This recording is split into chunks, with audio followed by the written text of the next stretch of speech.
StoryChat with John Fornof, the art and passion of storytelling. Here's your host, Bryan Bullabush. Hello, everybody. My name is Bryan Bullabush, and welcome to StoryChat. I almost said StoryChat. That's messing things up early today. How you doing, John? I'm doing great. I'm having fun watching you. Well, I don't want to watch myself here because it's been a long day of work. So yeah, today we're going to actually delve into this whole inspirational writing process. And today I think we're starting out with character. Am I right? Mm-hmm. That's right. So where are we going with character? How are we? What do you got for me today? What do I got for you today? Well, if you're wanting to tell story, there's three power tools that I look at, and there's all kinds of tools you can use, but I like to focus on these three. These are three critical ones that will help you in your writing. One is character, one is structure, and another one is subtext.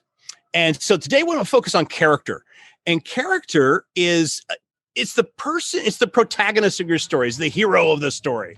And if you're not connecting with this hero, you're not going to go on the journey with them. So it's really important as a writer, as a creator, that you focus on making this hero likable. How do you do that? Or relatable. That's a better word.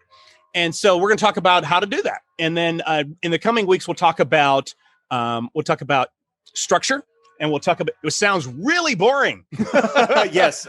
Yeah. But Don't worry, for a creative person, I'll make it fascinating because I had to find the fascinating in it. And there's something fascinating about it. It's not more as a grin and bear it. It's just understanding a tool that you formerly thought was boring.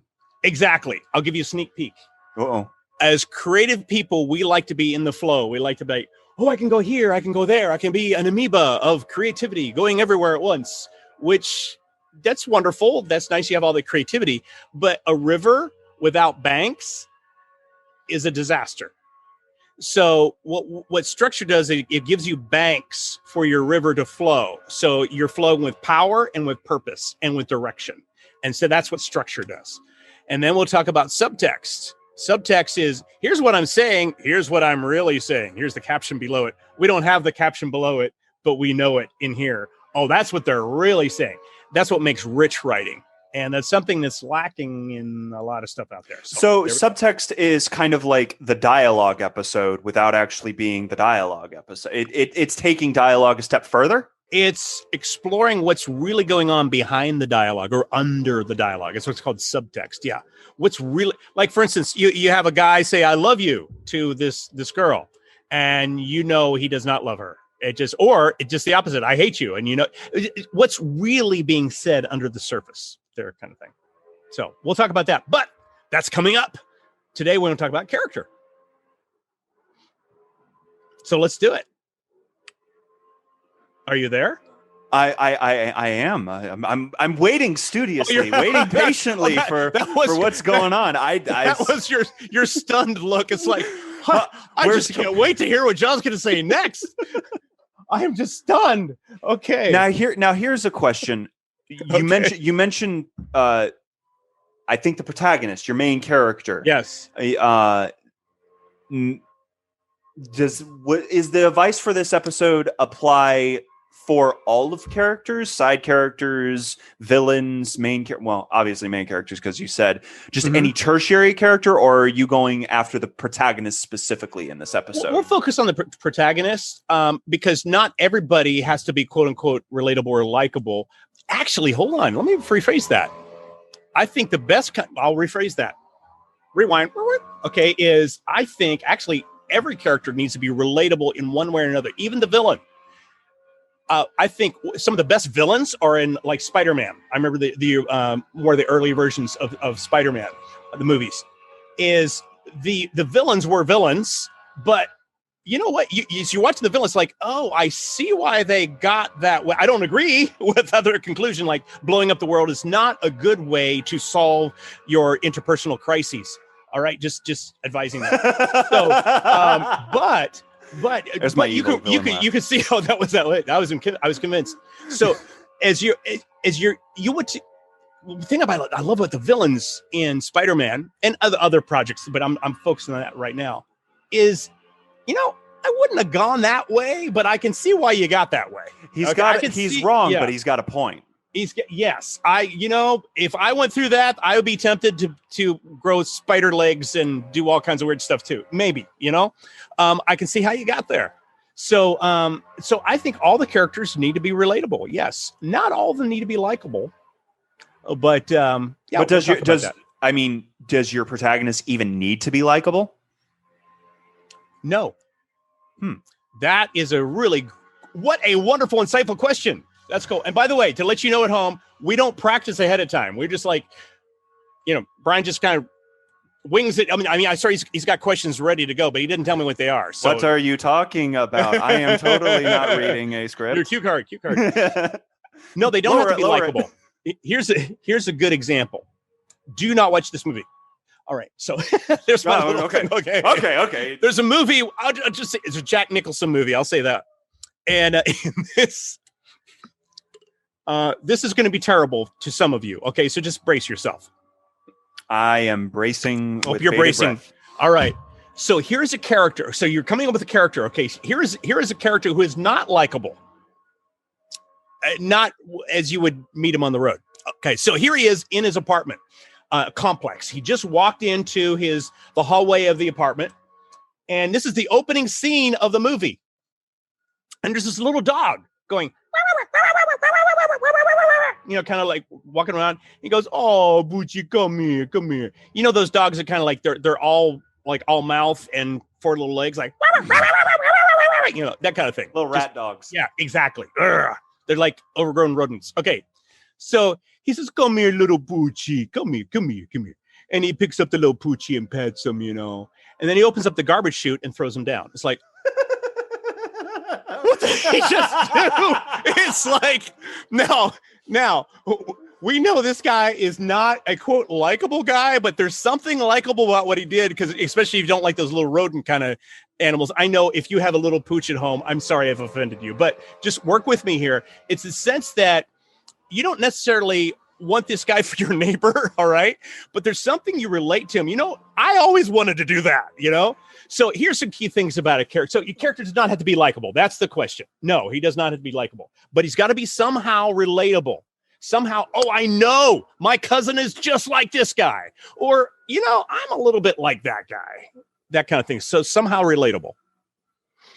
So is there any... Here might be a dumb question. Are there any perks to him being a quote unquote likable character? If I'm writing a story and I have the choice between making a likable character with less depth or an unlikable character with more depth, which should I go for? Let me speak to you as let's say you're beginning writing and you're just starting off. Go with the likable. Okay, it's hard to write the guy that's kind of the cantankerous, you don't like him kind of thing. I'd recommend I think it takes a certain amount of skill to kind of work that in. But what you would do is you take the unlikable character, the Jack Nicholson character, for instance, and you watch him grow. You watch him. He's got all these neurosis, whatever those things are. He's got neuroi. Yeah, he's got a. Yeah, okay, good. Yeah, I can see that. All right, he's got a lot of problems, but his friend draws him out and draws out the human side of him, which that's a beautiful character arc there. So they don't have to be likable, but I would say for when you're writing, when you're first starting writing, start with a likable character. Let's start, and then let's advance into that a little bit later. Is what I would advise. Should I give my character unlikable traits? Not that they're just a wholly unlikable character, but what would be the pros of giving him unlikable traits? Oh, here, please, give them flaws. Give your character flaws, because all humans have flaws. One of the hardest characters to write for was working on Adventures in Odyssey. It was wit, and pretty much any writer writing for the show would say the same thing. He's a hard, not everybody, but most people would say he's hard to write for because he is a role model, and we set him up as a role model. So as a role model, we don't have any flaws. He's got to be, the role model. If he does something imperfect, we'll have 2.5 million listeners do something imperfect. And it's like, I have a problem with that. But anyway, the way wit was originally set up, and the way that Phil Lawler created him, which I hats off to Phil, is Whit was very relatable. He had flaws. Paul McCusker wrote flaws for Whit as well when he was in the imagination station and he wanted to reconnect with Jenny, his wife, and the Mortal Coil. Mortal Coil. Oh man, I was talking to Paul when he was writing that show because I said, "What if Whit had a heart attack?" And he says, "Oh, got that covered.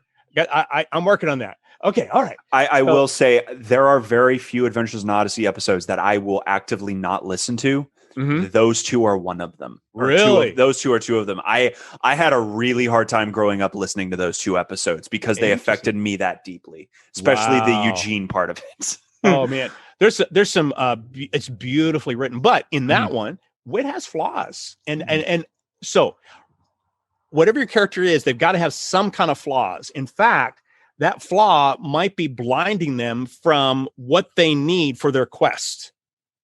Okay, they've got a quest, and we'll talk about that in a moment. So yeah, give them flaws. And let me do this. I'll give you three ideas that you can take with you. All right, at no extra charge. Is these are three things you can do it's just three little things about your character that make them relatable. All right. So one is give them. We'll talk about this. I'll give them a save the cat moment. I'll talk about that in just seconds. Let's save the cat moment. I will explain that. So what are let's talk about three ways we can make a character relatable. One is make them likable, and that is a save the cat moment. Blake Snyder wrote a book called Save the Cat, and it revolutionized Hollywood, and everybody's using these story beats and all that. But one of the first things you do with a character is give them a moment where they quote unquote save the cat. So if you've got a character walking down the street, let's play with this a little bit. You got a character walking down the street with a briefcase. He's got a 3-piece suit on. He walks down the street and he's going to work. Okay. So there he is. All right. So now you got that character. He's walking down the street. All of a sudden he hears a meow and he stops. He's late for work and there's a cat stuck in the tree. So he decides to put down a briefcase and he climbs up the tree and the cat is scratching at him. Right. And he's getting a suit all messed up and all that, but he's going to save this cat. There's something in us when we see this guy, we like him. He's likable. So they call it the save the cat moment. Yeah, because he's clearly a hoity-toity businessman who just put the life of a cat in front of his own work. He obviously cares for animals. He cares for others. And that gives him a certain dimension in a way. Yes. And as we would see, a little bit of a contradiction. Which yes, it does. It's a nice irony. That's another thing you want to put in your character. Give them some kind of irony. So that's what that. This is kind of funny. In The Incredibles, you watch The Incredibles. They literally had a save the cat moment where Bob Parr, remember? I completely forgot about that. He's chasing the bad guy, and all of a sudden this old lady goes, "Excuse me, my cat's in the tree." You know, he stops, he goes up, and he's trying to get the cat out of the tree, shaking the tree down. The cat falls out, and he goes back and he throws the tree over and stops the bad guy. But he literally has a save. Yeah, save the cat. So that was I swear, I'm like Seidner. Yeah. Reading and learning under you and learning under others, I need to go back and actually rewatch my entire collection of movies, because then that means I'll be able to get little things like that and learn even more about this beautiful craft called storytelling. Like, I had no idea that's what was referencing, and that shows how many years I haven't seen The Incredibles. Well, there's one, make them likable, to save the cat moment. Another one is put them in jeopardy. If you put them in jeopardy right at the start, you're going, oh no, how are they going to get out of this? A good example, the old Raiders of the Lost Ark. When you see Indiana Jones and he's got this giant golf ball going to annihilate him, right? And he's running, he's in jeopardy. He's like, oh no. So you put a character in jeopardy, that makes him relatable. By the way, you want to do this pretty close to the beginning of your story. So put them in jeopardy, make them likable. Well, does the jeopardy have to be life-threatening? It doesn't have to be, but again, anytime you can up the stakes, it makes a more compelling story. Well, let's call Phil our save the cat guy. It's maybe a political drama. Mm-hmm. What would be the heightened stakes for him? In the danger, What I'm trying to ask is, does it have to involve violence? Because for Indiana Jones, it very obviously works. But for a character who's not in a violent situation often, how can you do that with your character? There's different ways to do it. The key thing is with the start of your story is give us something to grab us, give us a hook, and it doesn't have to be violent. It doesn't have to be big, but it has to grab us somehow. Grab our hearts, or grab our eyes. Just grab something. So we're drawn into the story. So yeah, it doesn't have to be violent, doesn't have to be big, but just something that compels us. Here's a third thing you want to do is, was there anything else on that? No, you're right on track. Okay. Yeah. All right. Good. So the third thing is give them a skill, an unusual skill, something about them that's like, wow, that guy's really good, or this girl's really good at blank, whatever it is. Like they're a whiz at math or at chess, or they're the fastest runner in as opposed to all the other kids, or they're some kind of unusual skill. Something unusual makes them stand apart. So that stand out. So that's another thing you do. So those are the three things, and there's many others, but that's three things. Save the cat moment, make them likable, put them in jeopardy, give them an unusual skill. Those are three ways you can make your character likable. And it's important to make them likable / relatable as you get into the story. And these are the basic building blocks of building a decent protagonist. Those are three, and I'm not going to say they're definitive. They're the only ones. Those are three ways you can make your character relatable. Yeah. So. Well, then here's a question for you. Okay. Is it possible, and I'm not saying this on the easy scale, is it possible to make a character that's the opposite of all of that, who's still your protagonist? Opposite. Okay. They have no skill. They are not likable. We did do a case where they weren't likable. Yes. Okay. But they're relatable. So I want to key on that word relatable. Yeah. So let's say relatable, not likable. Relatable. Yeah. A good example, by the way, another one is Citizen Kane, a classic movie. By the way, watch classic movies. There's a reason why they're classics, why they've lasted the ages. Citizen Kane is not a likable character.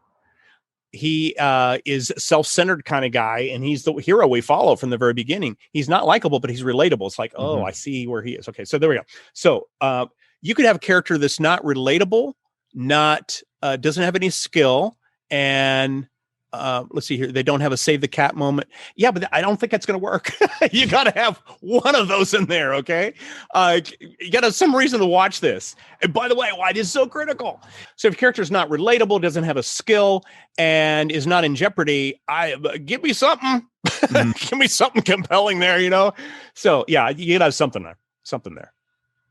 By the way, we could talk about this. This is something else with character that will really make your character rich. Is there's 3 stories going on at all times with your character. So we can talk about that in just a moment. Or you can talk about it now. Yeah, let's talk about that now. Okay, cool. Isn't the point to have one character be your main character for one story? What do you mean by this whole 3-story business? Okay, so the 3-story business is you've got 3 stories going on. Let's focus on our protagonist. Focus on the hero for a moment. You got 3 stories going on. So you got the backstory, you've got the outer story, and the inner story. So the backstory is everything that happened up to this point that you see your hero. And you as a writer need to know that. You need to know them inside and out. What makes them tick? What are their favorite things to do? What do they like? What do they hate? What are their flaws? But their backstory is their history. Let's go into that. The history, like what kind of parents did they come from? What kind of home? What kind of, as they're growing up, what was that like? What was their personality type? Are they introvert, extrovert, that kind of stuff? So that's the backstory, everything that kind of leads up to when you see them. And so that's the backstory. And you might work in parts of that into your story, but some of that might never appear. So it only bring it in where it's important to the story. So that's the backstory.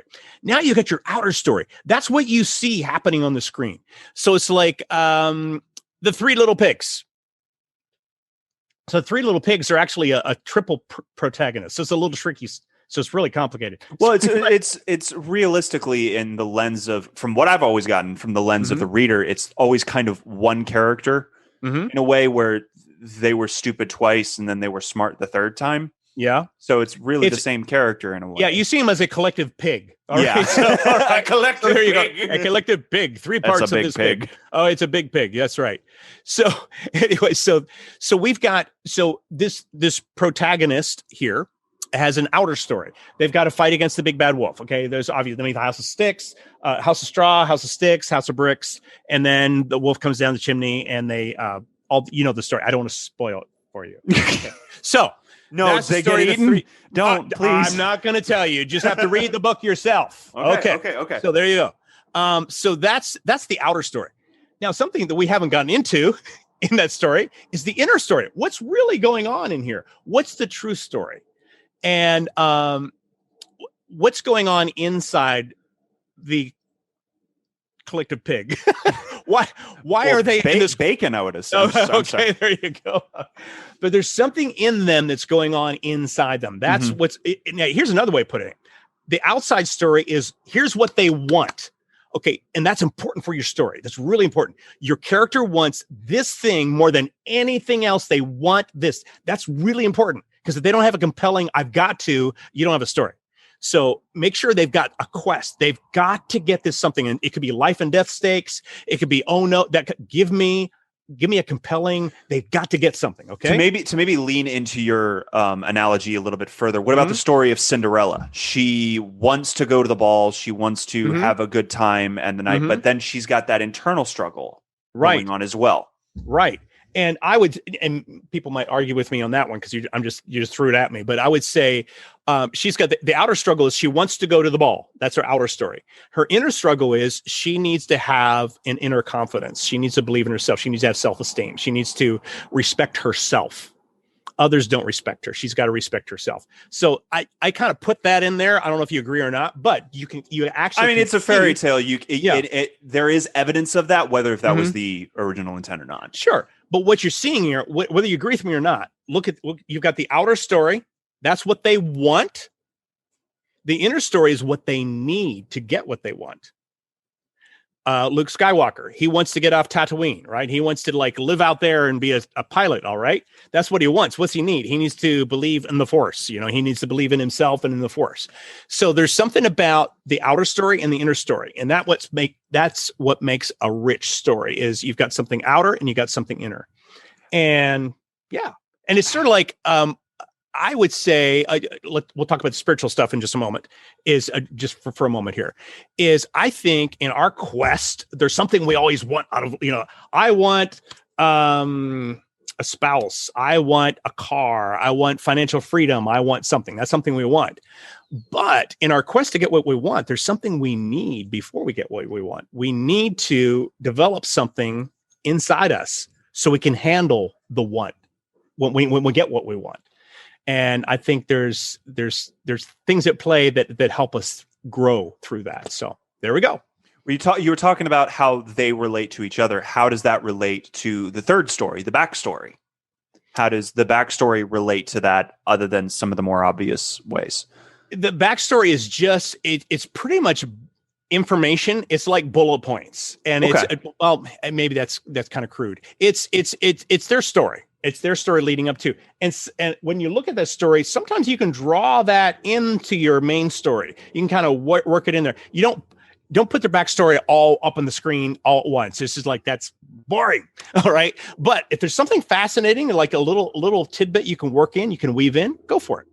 But you need to know the backstory to do that. So there you go. So 3 stories going on. I have 6. So we'll make it 3. Okay. Yes. You got 2 protagonists right there. That's right. We had 3 pigs and 1 protagonist. Okay. 3. You have the backstory, the outer story, and the inner story. So that's my story. Now I'm looking at my notes, and you said something about a really bad guy to wrestle. Oh, thank you for that. I forgot about that.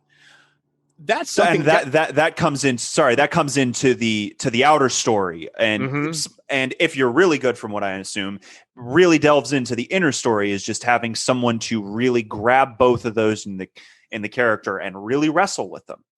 Okay, so this comes back to what makes a great story. Here's what makes a great story is a compelling must. Your character must get this or all life will end, or the world will end, or his world will end, or her world.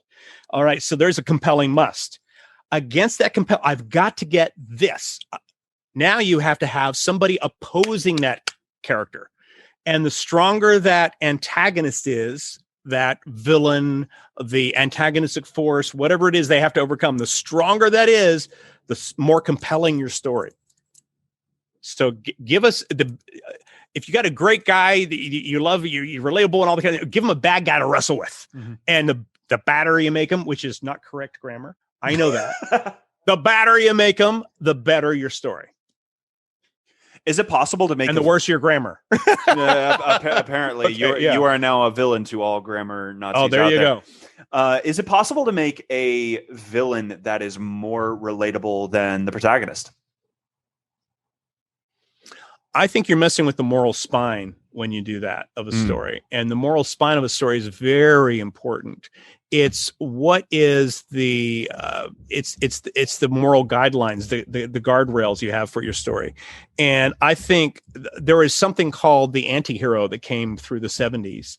And not all of them were bad, but a lot of them were. It's like they were bad guys that you were rooting for. Breaking Bad, I think, is an example of I haven't seen Breaking Bad. From what I understand, the good guy becomes the antagonist villain, and the villain antagonist becomes the good guy. They kind of switch. Yeah, which is fascinating. But from a moral point of view, I just have a problem with the antagonist being the good guy. But it's just a moral spine issue of mine. Is what's the moral spine in your story? Because at the end of the story, remember Aesop's fables? Each one had a moral, right? Yeah. And we don't put morals on the end of our stories necessarily, but they're in there. They're in there. Is good? Is bad? And lately we've been we've been kind of changing that. So what about some, just kind of throwing this out at you, some writing prompts for a good protagonist? Writing prompts for a good protagonist. Let's maybe do I don't know if you what inspires you to make a protagonist, and what is your process to create your own protagonist? Now, I know you've written for radio for characters like Wit and beyond. What is your process when you're creating really the backbone of your story in your main character? Like, how do you create a character is what you're saying? How do you do that? How do you take all of these lessons and blend them together in a efficient manner? Okay, so let's think about it. We'll do a quick recap, which is a nice chance to do a recap here. So think about all those story points we just went over. Your main protagonists, you want to make them relatable, and you might want to throw a likable thing in there if you want. Relatable, give them a jeopardy, put them in jeopardy, give them a skill. You've got the backstory, so you write their backstory. As you write your backstory, you're going to kind of get some ideas for their outer story. What's their quest? And their inner story. What do they really need to achieve that quest? So now you've got your structure. That's your bones, your skeleton, and all that. How do you give them heart? How do you make them realistic and just make them feel like a character you would know? Dostoevsky does this. He's an amazing writer. When he gets to character, just fascinating. What's fascinating about his characters is when you read his characters, they feel like they're so real. That's a key. Pull from people you know. Pull from your own life experiences. That's what's going to make a unique story. You've got a unique story in you that nobody else has. You've got a unique perspective that nobody else has. Draw on that. You have this crazy grandmother that rode a motorcycle and she did wheelies, at 85. All right. So there's something unique. Do a character based on your grandma, So just draw from real life. Take notes from people around you. You're going to run into quirky, fun, unusual people around you. Take notes and be a student of people. When you're a student of people, you're going to be watching for story ideas and character ideas, and they're all around us. Wow, that's good. Because I know for me and acting in the past, I've actively drawn off of people that I know and pulling off physical quirks and silly accents and tweaks. And it is, if you really want to go to it, yes, it is stealing. But at the end of the day, it's going to be so imbued with something else. Mm-hmm. And that something else is you, that it will come out something completely different. And that that just matches your perspective, which I think is really cool. And that's just coming from the acting world. That's not even the writing world. It's like Taco Bell. What? It's like Taco Bell. My son says, Taco Bell, they have 7 ingredients and that's all they do. They just mix them up differently and come up with different things. So you just blew my brain. Okay. You just blew my mind. Oh, sorry about that. I didn't mean to hurt your feelings about Taco Bell. But I don't know if I agree or disagree, but the sense is, there's all kinds of elements out there. All right. But you are putting them together in a unique way. They've never been put together before. Okay. And you come up with a burrito that nobody has ever seen. All right. Because you're putting together these elements. A very quick one and we'll go. The wisest man that ever lived, King Solomon, says there's nothing new under the sun. When I first read that, I was really depressed. There's nothing new. As a creative person, is like, no. Okay. But he always says under the sun. When we're doing things on our own strength, we're under the sun. That's a typical way people do it. But also he says, he talks about under heaven, and that's when you're divinely inspired. When you're divinely inspired, you can take ingredients and you can put them together in unique ways that nobody has ever done before. And that's the glory of story. Wow. I want to go write a main character now. Go for it. One final thing I noticed going through this. In your process, you went from the inside out. You developed the character first before you even touched the main story. That's not a given. Sometimes you might have the story first, and you got to have a character. It's not like you got to do this, you got to do that. But to tell a story in a compelling way, there's got to be some kind of character you relate to. A lot of times story comes out of character. Like there's this amazing character. You just love, it's like, oh, I would love to have a character to do this. It's like, but what do they want? What's their back? Oh, this would be fun. And that's where it kind of gets fun. So there's no set process. Story first, character first, not necessarily, but a great character will exude story. Wow. Thank you, John. This is awesome as always. I thoroughly enjoy doing this because I get to learn. People listening get to learn. It's a win-win for everyone. Well, I hope so. And really, as you're watching this, I hope this inspires you, encourages you, gives you something you can take and run with. And I had a lot of people help me, and I really hope this helps you because I want to see we got. Our world needs some great stories right now, more than ever. Great stories that give us hope, great stories that inspire us to live bigger lives than just ourselves.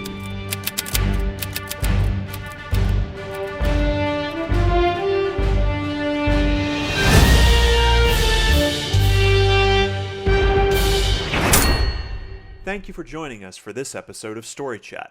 If you want to hear more, don't forget to subscribe to the podcast. If you have any questions for John or feedback on the show, please email us at storychatwithjohn@gmail.com. Thanks for listening. We'll see you next time.